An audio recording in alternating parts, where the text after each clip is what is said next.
Sr. Ministra da Cultura, Graça Fonseca, deixe começar por lhe agradecer o facto de ter vindo aqui ao Observador.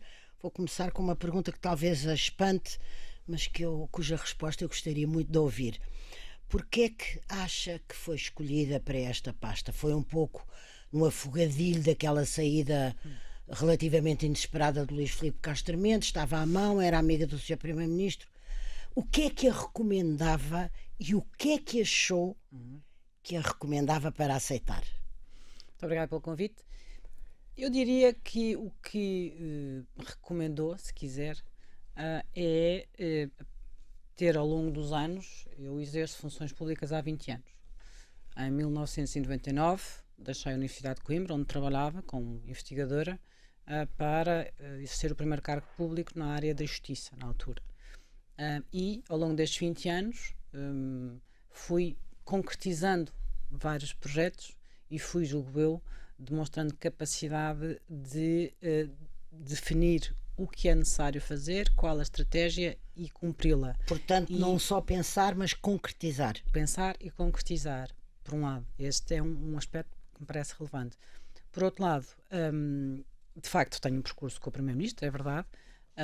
Tive durante 6 anos na Câmara Municipal de Lisboa como vereadora e ao longo desses 6 anos tive muitas áreas profundamente relacionadas com a área da cultura, na área da inovação, do design, etc. E portanto diria que há estes dois elementos, se quiser, que justificam plenamente essa escolha. Mas a pergunta pode ser dirigida ao Sr. Primeiro-Ministro. Não, mas eu achava interessante saber o que é que a própria Ministra achava da sua própria escolha. A propósito de concretização, eu li com atenção o discurso que fez na Comissão da Cultura, apresentando o seu plano para estes 4 anos e centrado na palavra compromisso, que já é um bom ponto, mas retive que começou por dizer que tinha, não foi, a expressão, o verbo não é desencalhar, mas que teve que se ocupar de algumas coisas que estavam em curso e que não haviam meio de serem completamente concretizadas.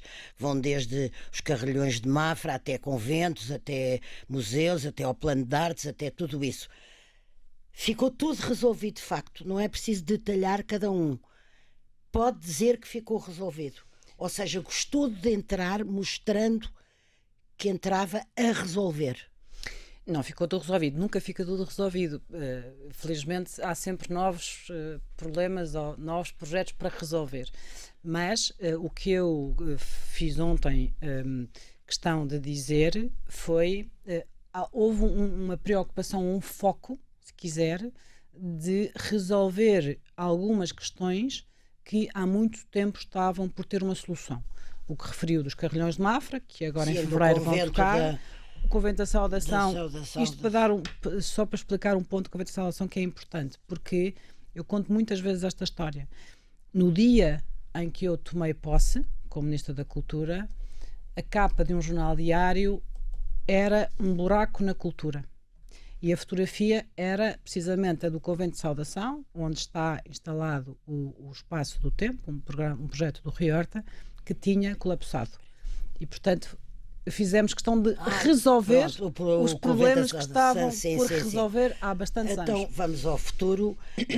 E no seu plano há 3 objetivos claríssimos que eu vou resumir, que é o território, as estruturas artísticas, os artistas, os criadores, etc., e as empresas e os cidadãos.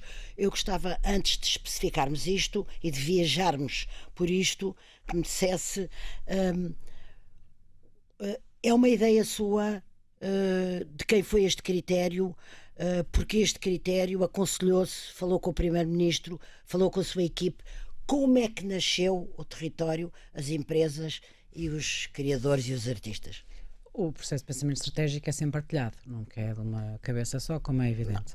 Mas, digamos, é talvez o resultado de um ano, já de mandato, 1 ano e 3 meses. De estágio, entre aspas. Talvez, e também de algo que eu procuro sempre, por onde vou exercendo cargos públicos, é de pensar estrategicamente o setor e pensá-lo para o futuro. A nossa tendência humana, de cada um de nós, é pensar, resolvemos estes problemas e ao focarmos no presente, estamos a desviar-nos do futuro. É o que naturalmente nos acontece. E eu procuro contrariar essa tendência. E, portanto, se quiser, estratégia foi pensada, no fundo, olhando para o país.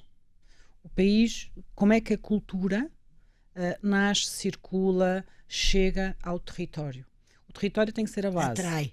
Sim, o território é a base, é o texto. O território é o que conta a nossa história. É onde se programa, E onde se ela cria, se escreve. e onde se escreve. É o nosso património, é a criação artística, é a circulação de artistas. O território tem especificidades geográficas, demográficas, sociais, económicas, e é para esse território que nós temos que construir uma política pública de cultura. Nós não podemos fazer esta definição de estratégia como se tratasse de uma página em branco, como eu disse. Não é em branco. Tem uma história, tem uma configuração, tem gentes, tem comunidades, e é nesse território que nós temos que assentar a política pública de cultura.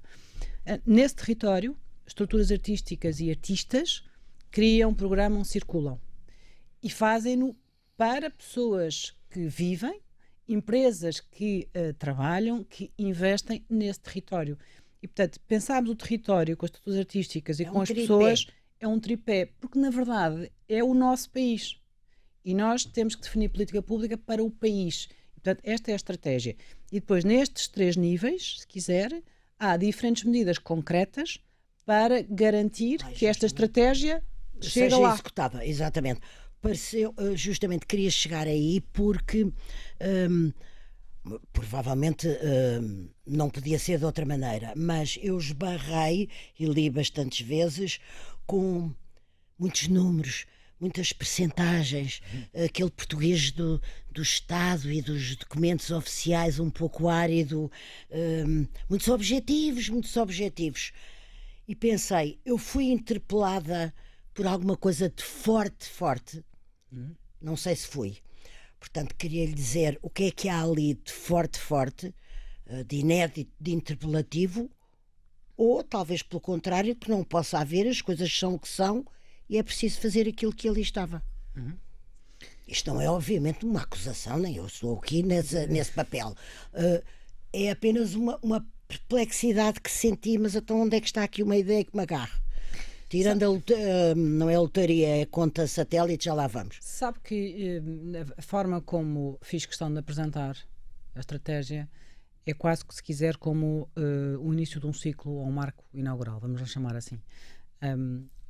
Os mandatos de quem exerce funções públicas, neste caso de ministra, devem, na minha perspectiva, procurar transformar a realidade que recebem. Devem procurar, mais do que a grande obra ou a grande infraestrutura, que é algo que me parece, apesar de tudo, que foi ao longo dos anos se transformando como marca, deve procurar receber uma realidade de um determinado setor e tentar transformá-la. Deixe-me só lembrar. Esta é a minha tentativa, é transformação. Por isso é que chama compromisso transformador. Vou lembrar os nossos telespectadores e ouvintes e leitores. Compromisso transformador. Porque nós precisamos, como eu dizia, trabalhar a 2 níveis. Por um lado, resolver o que temos no momento, mas por outro lado, trabalhar para transformar. Transformar exige, nesta estratégia, ter uma visão estratégica, o que é que queremos, exige termos aumento de capacidade de investimento para o poder fazer e termos medidas concretas, orientadas, calendarizadas, para que essa estratégia chegue ao território. E, portanto, estes 3, se quiser, aspectos são fundamentais. Eu não pretendo, vamos ver, o meu objetivo, se quiser, neste momento, em nome do Governo, não é ter o soundbite A ou o soundbite B. É transformar algo pelo qual eu tenho responsabilidade na área da política pública. Mas, Sr. Ministro, eu não estava longe de mim a pensar em soundbites, estava a pensar em ideias mobilizadoras. Uma ideia muito forte. Se quiser, então vamos direitas a uma que eu encontrei, mas teria gostado de encontrar meia dúzia, que é a conta satélite e que se relaciona de uma certa forma com tudo o que tem vindo a dizer no sentido de tornar real as possibilidades. As ideias mobilizadoras, ou se quiser, as medidas mobilizadoras estão dentro de cada um destes pontos de estratégia. Portanto, nós começámos pela estratégia, agora vamos às medidas, digamos assim, concretas, que contêm em si, espero eu, ideias mobilizadoras. Quanto a satélite, como referiu, a conta satélite é muito importante, precisamente porquê?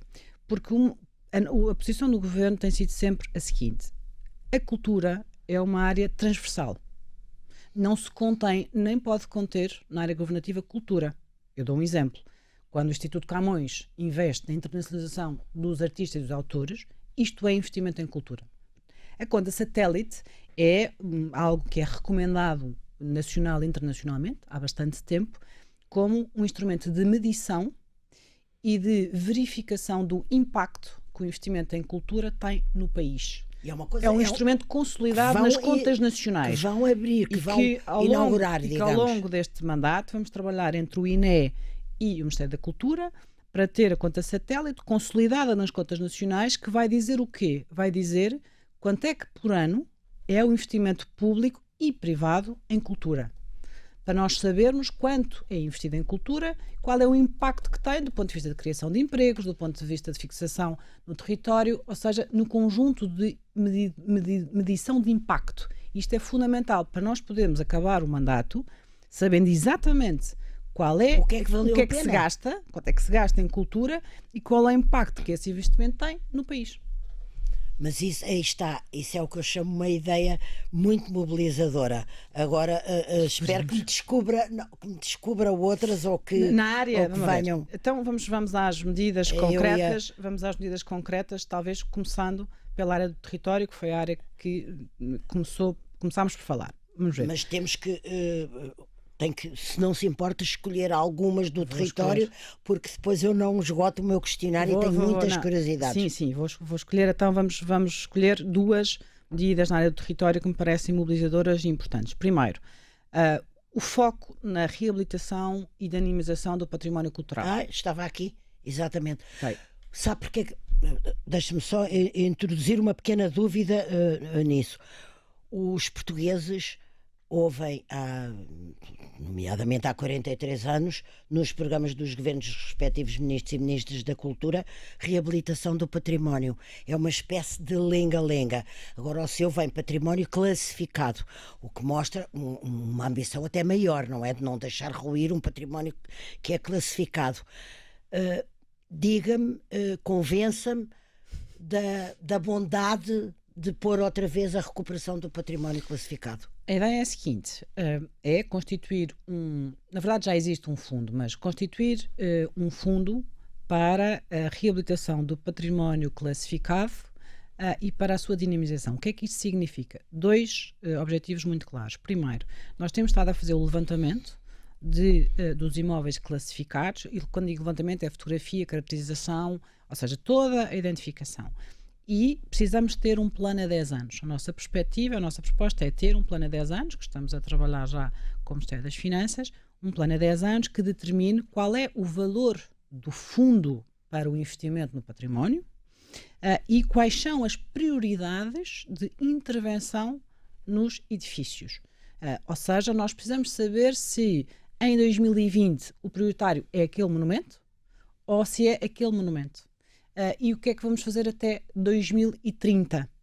E aqui a novidade é, se quiser, um plano de meios e investimentos com planificação, ou, enfim, a palavra planificação é horrível, mas com planeamento e calendarização e com algo muito importante, que estamos a trabalhar, que é a diversificação de fontes de financiamento. O que é que isto significa? Significa que existirá investimento público para este fundo. Investimento público virá naturalmente de receitas gerais, que é a receitas gerais, mas também estamos a trabalhar para a identificação de outras fontes de financiamento público. Mais detalhes vamos mais à frente, ainda não quero avançar muito com alguns detalhes. Mas também algo muito importante, que é precisamente o que referiu, a lotaria do património é um instrumento que vamos criar e cujas receitas vão reverter para este fundo para a reabilitação do património, mas também trabalhar com empresas, já lá chegaremos, para que aqui também receba mecenato privado, investimento privado, para que se quiser, este instrumento para a reabilitação do património tenha financiamento público, financiamento privado e com isto consiga algo muito importante, que eu antecipo já, que é o envolvimento de empresas e cidadãos na missão de reabilitação do património não é apenas por uma questão de diversificar fontes de financiamento. Porque é fundamental responsabilizar o próprio cidadão pelas suas coisas e a sua história. Exatamente. Nós temos que ser embaixadores, nós temos que ser os primeiros a participar na reabilitação e na preservação. Se nós conseguimos que as novas gerações percebam a importância da preservação, vamos ter muito mais condições de sustentabilidade do investimento que fizemos agora. E esse é o objetivo. E, por exemplo, isso é muito interessante o que me está a dizer, que é responsabilizar e mobilizar as novas gerações para algo que é delas e que tem a ver com 900 anos de história de Portugal. Precisamente. Não valia a pena ter uma ação, ou seja, isolar um pouco isso do programa do seu governo, destacar, porque num programa de governo isso pode aparecer relativamente diluído ou menos diluído aos olhos dos especialistas. Não valia a pena, não sei, um tipo de iniciativa de... Mas está destacado, e vai ser um foco principal da presidência da União Europeia de Portugal em 2021. Ótimo. O património cultural vai ser um dos focos centrais da programação e do programa, ou se quiser, dos objetivos políticos na área da cultura da presidência da União Europeia de Portugal em 2021, por um lado. E por outro lado, precisamente um dos focos centrais de trabalhar com empresas, e já lá chegaremos, é precisamente para destacar a importância do investimento no património. E repare, hoje nós já temos muitas empresas parceiras e mecenas de atividades muito importantes na realização do património. Há uma lei do mecenato. E há muitas entidades que já têm muito esta missão. Têm essa consciência. E nós temos que pegar nesses bons exemplos e precisamente alargar esta rede para poder focar precisamente na reabilitação do património cultural. Quando falou eu gostava de ouvir sobre as empresas, porque a direita não percebe ainda talvez muito bem e a esquerda desconfia. E nós, antes do intervalo, ainda tenho 2 minutos e tal para ouvir dizer como é que se convence um cidadão com meios a gostar e a ter orgulho de investir, embora tenha havido, obviamente, já todo um caminho nas últimas décadas. Mas não acha que ainda estamos a meio desse caminho? A meio estaremos certamente, mas em 2 minutos. A forma de envolver cidadãos e empresas é diferente, tem que ser diferente. Os cidadãos... Não, claro. Agora estava a falar de empresas. Sim, mas só para diferenciar. Os cidadãos, eu estou mesmo convencida que o instrumento de loteria de património é muito importante, até porque, nomeadamente em França, já existe, e há uma coisa extraordinária, nós fomos estudar outros exemplos, que é as pessoas sentem orgulho em comprar uma lotaria que tem um monumento do seu território, claro, e eles sentem-se que estão a contribuir, claro, para aquele monumento. E esta é uma forma de envolver, das pessoas se sentirem que estão a participar. Quanto às empresas, a lógica tem que ser diferente. O que nós precisamos é de trabalhar com as empresas para de alguma maneira, perceberem que o investimento em património cultural é algo importante não só para o país, mas também para o próprio posicionamento da empresa, qual é o posicionamento social da empresa, e um outro aspecto muito importante que é o envolvimento dos seus trabalhadores. Ou seja, se uma empresa é mecenas, por exemplo, do Teatro Nacional São Carlos, o que nós queremos é que as pessoas que trabalham nessa empresa vão ao São Carlos, levem as famílias e que conheçam o São Carlos, porque do ponto de vista de política pública, isso é alargar os públicos, é chegar às pessoas através dos locais onde trabalham. Claro, é magnífico e seria magnífico se fosse a 100% assim, embora nada na vida seja a 100%. É um caminho. É um caminho, exatamente, e as portas estão abertas. Diga-me só uma coisa, para chegarmos ao tal intervalo. Tem alguma noção estatística ou uma percentagem se isso está a ser de algum modo agilizado, conseguido, as famílias irem tomar em pé, sentirem-se também uma pertença ali? Bom, isso neste momento só é possível através das entradas ou das visitas, ou da forma como as pessoas relacionam.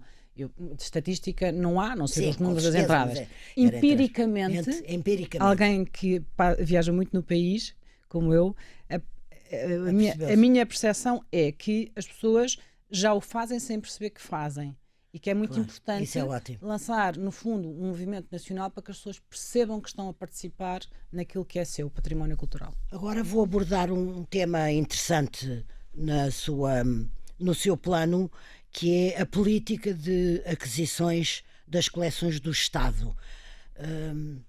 Como é que é? Começou por haver uma verba de 300 mil euros, modesta, mas agora passou para meio milhão. Há aí alguma coisa de novo? Há vários aspectos novos. Que bom. Alguns, aliás, que revelarei aqui em primeira mão. Então agradeço. Vamos começar pela Comissão de Aquisições de Obras de Arte. Portanto, em 2019 foi constituída uma comissão para retomar uma política pública de aquisições que tinha sido interrompida há 20 anos, sim. Sim, pelo menos há 10 anos, pelo menos. E, portanto, em 2019 foram adquiridas 21 obras, no valor de 300 mil euros, obras essas que vão integrar a coleção de arte contemporânea do Estado. O trabalho foi muito positivamente avaliado da nossa parte e, portanto, o Governo decidiu aumentar para 500 mil euros, para meio milhão de euros, um segundo ano de política pública de aquisição para de obras de 2020. arte, para 2020. E esta é uma estratégia importante, porque a aquisição de obras de arte não é apenas um fim em si, é para que o Estado tenha uma coleção de arte contemporânea que possa circular pelo país e que possa divulgar mais os nossos artistas e a arte portuguesa.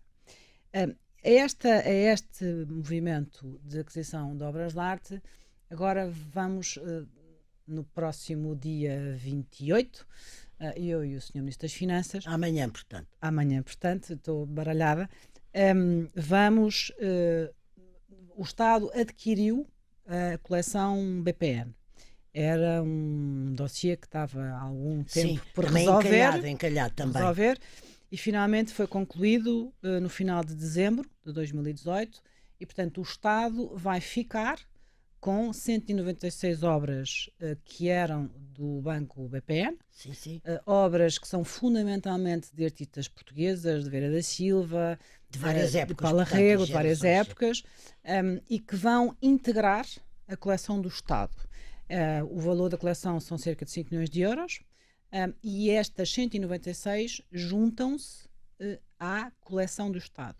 Há aqui um dado muito importante, que é esta coleção irá para Coimbra, portanto não ficará em Lisboa, vai para Coimbra, onde, em articulação com o município, vamos criar um centro de arte contemporânea, ali naquela região centro, que depois permitirá ligar diferentes centros de arte contemporânea no país. E este é um dado importante porque esta coleção BPN, que agora fica para o Estado, é, se quiser, a segunda parte da coleção que começou com a aquisição da coleção dos Mirós. A coleção Mirós, que também ficou para o Estado em 2017, 2018, e que foi cedida para estar em exposição no Porto. E, portanto, o que eu quero aqui destacar é, por um lado, a importância do Estado dizer esta coleção é importante, o Estado tem que ficar com ela, e depois descentralizar e ter uma parte no Porto e outra parte em Coimbra. Isso deve ser importante porque vai anunciar isso, ou seja, o Sr. Ministro das Finanças ou o Sr. Primeiro-Ministro julgou importante sinalizar esse ato com a presença dos dois, Ministro da Cultura e Ministro das Finanças. Sim, repara, vamos ver, a coleção BPN, na sequência da falência do BPN, ficou, enfim, aquilo que é parvalora, não vou aqui explicar, nós técnicos não interessa, mas de qualquer maneira exigia, se quiser, um trabalho conjunto entre o Ministério das Finanças, o Ministério da Cultura e sociedades que tinham, digamos assim, esta coleção. E, portanto, implicou fundamentalmente o Governo, no seu conjunto, afirmar há interesse em que esta coleção fique na esfera do Estado. E, por isso, quisemos que ela integrasse a coleção do Estado. Integrará. E será colocada em Coimbra para aí criar um novo polo de arte contemporânea portuguesa. Mas então deixe-me só fazer-lhe uma pergunta, porque penso que muitos dos nossos ouvintes, telespectadores, podem estar a pensar nisso. com o Museu do Chiado no estado triste, modesto, baço em que está, as pessoas podem se interrogar, mas por que não fortalecer, tonificar Lisboa e aquele museu que já existe e precisa dessa tonificação, em vez de abrir uma coisa nova em Coimbra? A Bom, pergunta não sei como é que a toma, mas eu tenho que a fazer. Sinto que tenho que a fazer.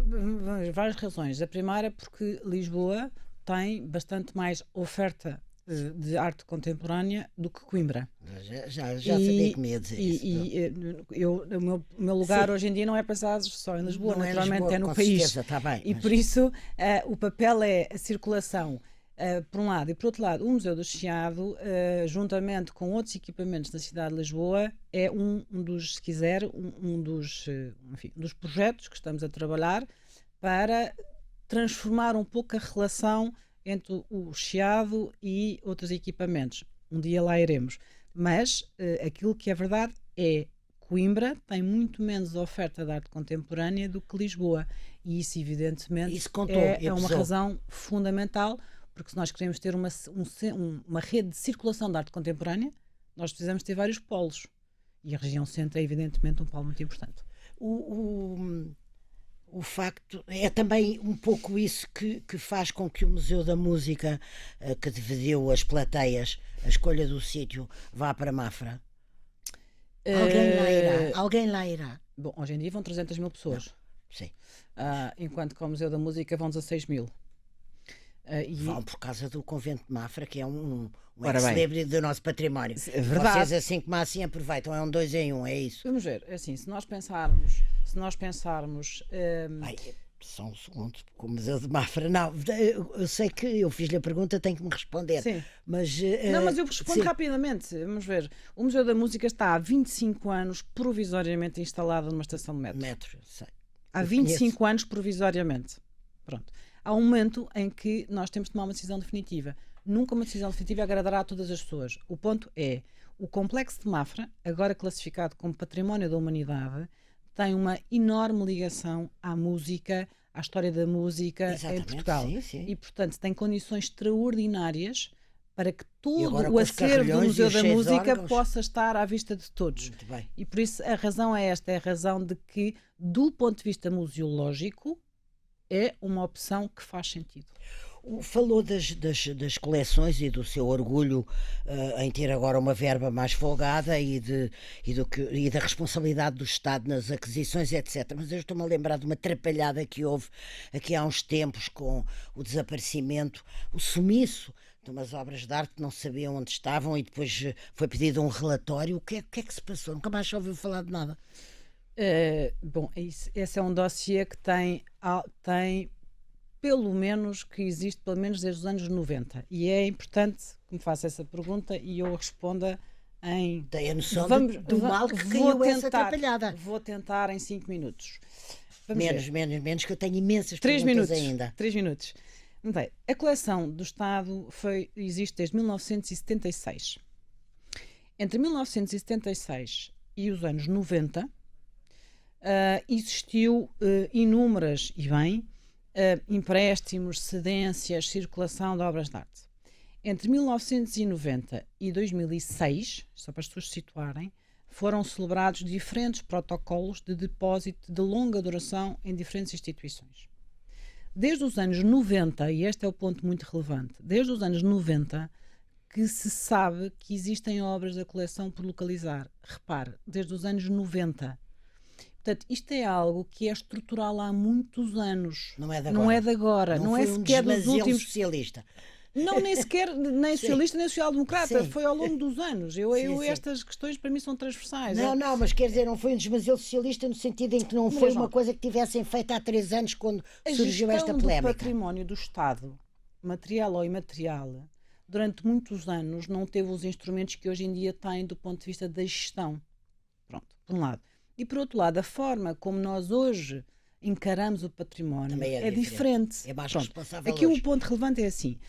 Desde os anos 90 que existe informação sobre obras por localizar. Bom, o que aconteceu foi o seguinte. Desde o início dos anos 2000 foram criados várias comissões e grupos de trabalho para fazer o inventário da coleção do Estado. E faziam ou não faziam? Em 2008 começou-se, em 2011 era o último relatório conhecido, e é nesse 2011 que aparece o número de 170 obras por localizar. Em 2011. Sendo que em 2011 não foi feita a conferência de inventário. Pronto.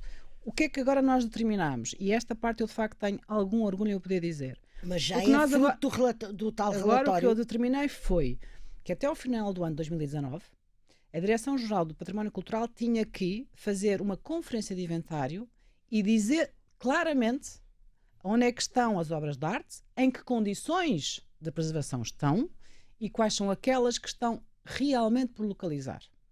E esse foi um trabalho que eu, se quiser, não larguei até ao dia que me foi entregue o relatório. E que foi agora recentemente. Foi entregue. E, portanto, o relatório, sintetizando as conclusões, são o ponto, o universo de partida não são 170 obras, são 156 obras por localizar, à data do início do trabalho. Ao longo do trabalho dos últimos meses, foram verificados nos locais onde elas estão as obras de arte e o estado delas. E a conclusão é a seguinte: das 156 obras por localizar, e esta diferença entre 170 e 156 tem a ver com o facto de 15 estavam registradas como 15, mas são uma obra de arte. Destas 156 foram feitas tipologias de obras de arte por localizar. Só para termos a noção. Para ter a noção, destas há 49 que estão por localizar desde 1992. 1992. E este trabalho todo, agora indo aos locais, fazendo a verificação em loco, tirando fotografias, falando com outras instituições, sabe-se. A conclusão final é: estão por localizar 94 obras. Okay? 94 obras é a conclusão deste trabalho. A partir de agora, a nossa posição, a minha decisão é: o passado é o que nós sabemos. Tem suas circunstâncias próprias. O Ministério da Cultura não tem competências para investigar. E, portanto, o que aconteceu a estas 94 obras de arte será algo que será reportado às instâncias competentes na área do Ministério da Justiça. A nós, Cultura, compete-nos retomar esta política pública de aquisições, prosseguir com a incorporação de coleções, neste caso, por exemplo, do BPN, para enriquecer a coleção e aumentar a capacidade de circulação e de centros de arte contemporânea. Este é aquilo para o qual o Ministério da Cultura tem competências. Quanto ao passado, temos que o fechar, temos que começar um novo ciclo e o passado terá que ser determinado pelas instâncias competentes. Muito bem. Agora, uma novidade, e que até diz que faz parte de uma evolução mundial, mas que julga ser a primeira vez que três áreas estão, estas que eu vou dizer, cinema, audiovisual e mídia, estão juntas pela primeira vez numa Secretaria de Estado. E agora começa aquele português árido para desenvolver estratégias conjuntas políticas estruturais, incluindo a defesa e o apoio ao jornalismo isento e livre. Isto fez-me ficar com pele de galinha. Peço desculpa da minha franqueza. Vamos gastar os últimos minutos, o tempo voou, a explicar o que, quer dizer, foi a evolução mundial. O que é que a evolução mundial justifica que junte o cinema, o audiovisual e a mídia na sua tutela? Vamos ver, são coisas diferentes. A novidade é a Secretaria de Estado juntar estas três áreas. Exatamente. Noutras áreas, noutros países, existe esta junção. Ou seja, aí Portugal não é uma novidade em absoluto. Vamos ver, observando o panorama, vamos por partes. Observando o panorama mundial, o que observa é que hoje em dia o cinema e o audiovisual estão muito mais ligados ou interligados do que estavam há uns anos atrás, desde logo por causa das plataformas, naturalmente, pela forma como hoje em dia vemos cinema. Mídia. Já lá vou, só porque são as três áreas. Pronto. E cada vez mais também aquilo que é o papel da comunicação social na sua relação com o áudio e com o cinema também se aprofundou muito. Nós, hoje em dia, cada um de nós, cada vez mais vê cinema também através da televisão. E, portanto, isto para justificar a junção de três áreas numa única Secretaria de Estado, porque estas três áreas têm muito a ganhar com uma maior interligação entre elas. O que é o Plano Estratégico para o Cinema tem que se cruzar com o que é, por exemplo, a transposição da diretiva, que vai ter um impacto brutal do ponto de vista do audiovisual, mas também com aquilo que é o papel que a televisão, por exemplo, que a comunicação social tem, comunicação social na perspectiva de televisão, tem na divulgação do cinema, na coprodução do cinema. Portanto, esta é, se quiser, na base, a estratégia. Quanto à questão que coloca especificamente sobre a comunicação social ou os média. Uma espécie A questão de é a proteção seguinte, para sermos isentos, não, livres e independentes. não tem nada a ver com isso. Está lá escrito? Não. Está lá escrito desta maneira. Vamos ver. Há uma questão hoje em dia que desafia todos, que é: qual é o papel do Estado em matéria de comunicação social? Em Portugal há algo que não há dúvidas. Há um canal público, Sim. a RTP, um canal, enfim, um grupo público, a RTP.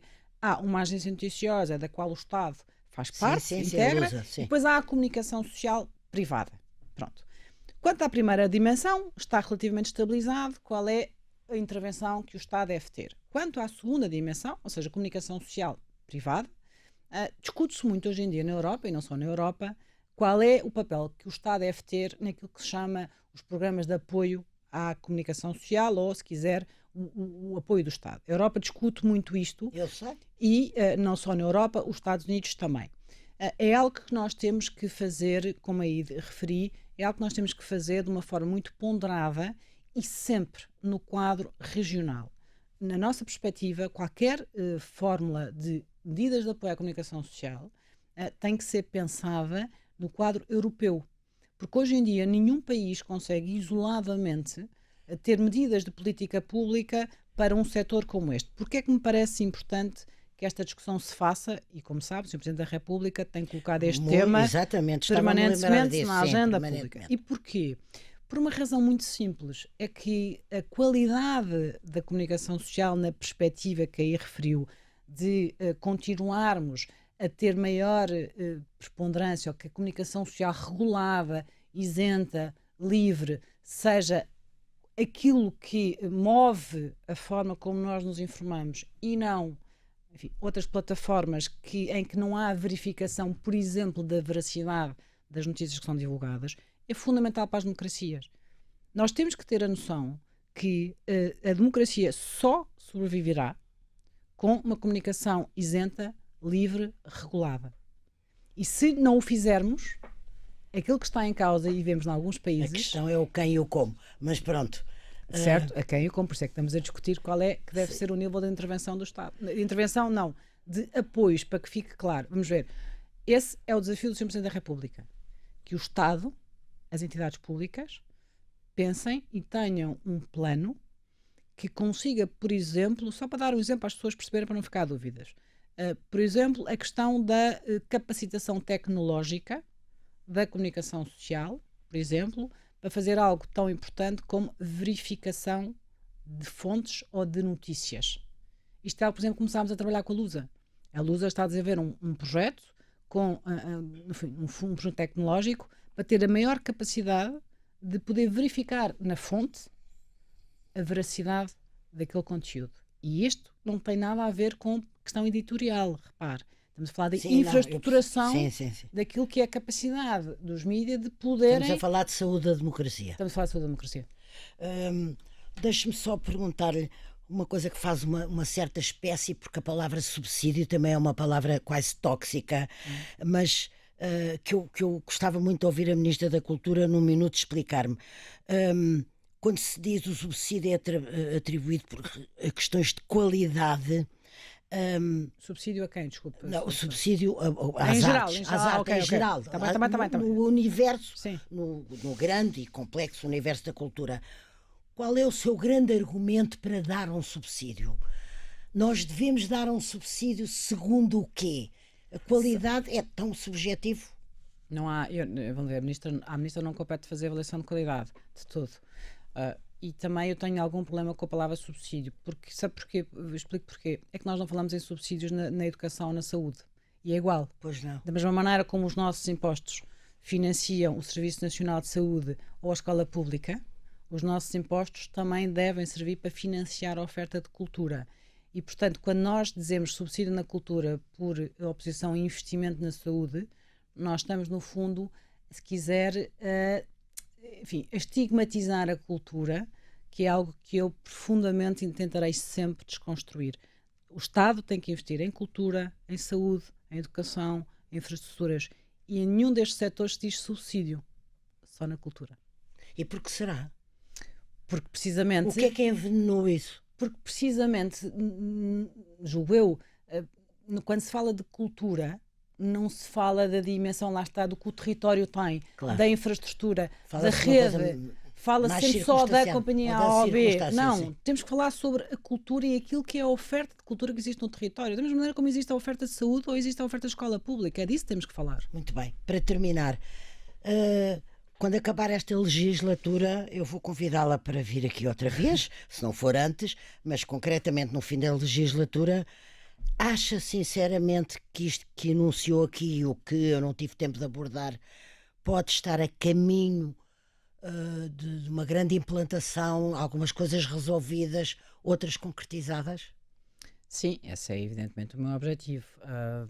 Julgo que ao definir a estratégia, ao definir a rota de crescimento e investimento e a definir medidas concretas com o respectivo calendário, precisamente Abriu a porta. o que eu quero é daqui a, enfim, no final do mandato, quando me convidar, a poder dizer fizemos isto, fizemos aquilo, concretizamos aquilo e acima de tudo que conseguimos transformar um pouco o país no que é a oferta cultural, a forma como as pessoas se relacionam com o património, a forma como as empresas investem na cultura e a forma como cada um de nós sente a oferta cultural, não como algo, como o João dizia, como uma forma de subsidiar, mas sim como algo que transforma as nossas vidas e que nós encaramos como algo que o Estado tem que investir, como investe em saúde ou como investe em educação.